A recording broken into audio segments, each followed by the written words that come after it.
ซึ่งว่าในตอนนี้อยู่กับรายงานของการค่ายุติธรรมลาวของเรายังดำเนินการสัมภาษณ์กันต่อนั่นเองเนาะกับดวงจันทร์แสนทวีสุขนั่นเองเนาะกับบริษัทใหม่สวรรค์ลาวเมื่อกี้นี้ผ่านไปแล้ว1คำถามเกี่ยวกับว่าเป็นยังจึงเข้าร่วมเป็นสมาชิกของการค่ายุติธรรมลาวฉะนั้นทำมาสืบต่อสนทนากันต่อในหัวข้อที่ว่าลาวได้รับผลประโยชน์อย่างแน่จากการเป็นสมาชิกของการค่ายุติธรรมลาว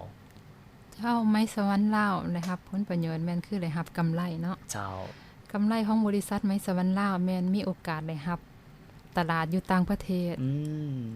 ตลาดที่อยู่ต่างประเทศส่วนใหญ่แม่นจะสั่งเครื่องกับบริษัทที่มีการขายยุติธรรมเจ้าและบริษัทไม้สวรรค์ลาวมีตลาดอยู่ประเทศฝรั่งประเทศสวิตเซอร์แลนด์ประเทศออสเตรเลียประเทศอิตาลีและประเทศอื่นๆเจ้าและสิ่งที่เปลี่ยนแปลงบริษัทไม้สวรรค์ลาวแม่นพวกข้าพเจ้าได้อธิบายพนักงานและชาวบ้าน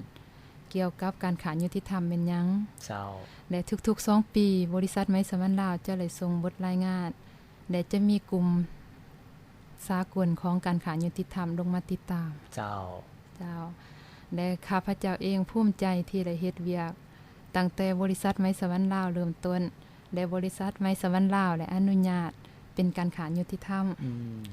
ข้าพเจ้าได้เรียนรู้หลายสิ่งหลายอย่างนำบริษัทไม้สวรรค์ลาวได้เป็นอนาคตที่ดีที่บริษัทไม้สวรรค์ลาวได้เปิดโอกาสให้พนักงานและชาวบ้านที่ทุกข์ยากได้มีเวียกเฮ็ดและได้รับรายได้ที่ดีขึ้นกว่าเก่าเจ้าอันนั้นก็เป็นสิ่งเพิ่นเรียกว่าผลประโยชน์ที่ว่าทางบริษัท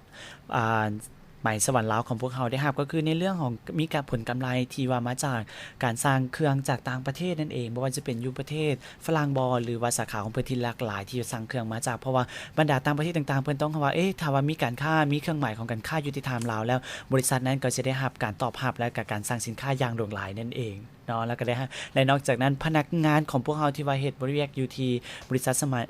ใหม่สวรรค์ลาวของพวกเรายังจะได้รับในเรื่องของการยกศักยภาพในเรื่องของวิชาอาชีพขึ้นแล้วก็ได้ในเรื่องว่าค่าตอบแทนอย่างเป็นธรรมอันนั้นเองก็คือต่างฝ่ายต่างได้รับผลประโยชน์ซึ่งกันและกันอันนี้ก็คือสิ่งดีๆจากทางรายการพัฒนาวัยหนุ่มลาวเอามาต้อนมาฝากกันสำหรับผู้ใดที่ว่าอยากจะรู้รายละเอียดหรือว่าอยากจะเข้าเป็นสมาชิกการค่ายุติธรรมลาวของพวกเราเดี๋ยวติดต่อทางรายการพวกเรากันได้เช่นเดียวกันนะที่0219000820และ900821ฉะนั้นในตอนท้ายก่อนที่ว่าจะจากกันอยากจะให้ทางดวงจันทร์ของพวกเราได้ฝากว่าใหม่สวรรค์ลาวถ้าว่าเฮาอยากจะซื้อผลิตภัณฑ์นี่เฮาสามารถไปซื้อได้อยู่ไสเจ้าถ้าอยากซื้อผลิตภัณฑ์ของไม้สวรรค์ลาวเนาะไปซื้ออยู่บริษัทเลยเจ้าตั้งอยู่ไสต่างอยู่บ้านสารคามเหนือเมืองหาดไซฟงเจ้าเบอร์โทรศัพท์ติดต่อ2885074เจ้า2885074เนาะกับบริษัทใหม่สวรรค์ลาวเฮาก็จะได้ว่ามีผลิตภัณฑ์ในเรื่องของไหมเจ้าไหมมีผ้าไหมเจ้ามีผ้าไหมมีหลายสิ่งหลายอย่างมีหลายสิ่งหลายอย่างนั่นเองนะถ้าว่าผู้ใดสนใจก็สามารถติดต่อกันเข้าไปได้เนาะกับบริษัทใหม่สวรรค์ลาวของพวกเราขอบใจกับดวงจันทร์หลายๆเนาะที่ว่ามาให้สัมภาษณ์กับทางรายการของพวกเขาหวังว่าคือจะเป็นประโยชน์แก่ท่านผู้ฟังหลายๆคนขอบใจหลายๆขอบใจเจ้าค่ะในตอนนี้ในระยะที่2ของรายการพัฒนาวัยหนุ่มลาวพวกเราจะเปิดสายออนไลน์หน้าใหม่ให้โอ้ล้มสนทนากันแต่ว่าในตอนนี้ไปรับฟัง2ผลงานเพลงจากทางรายการกันก่อนม่วนซื่นกันได้0219000820และ9008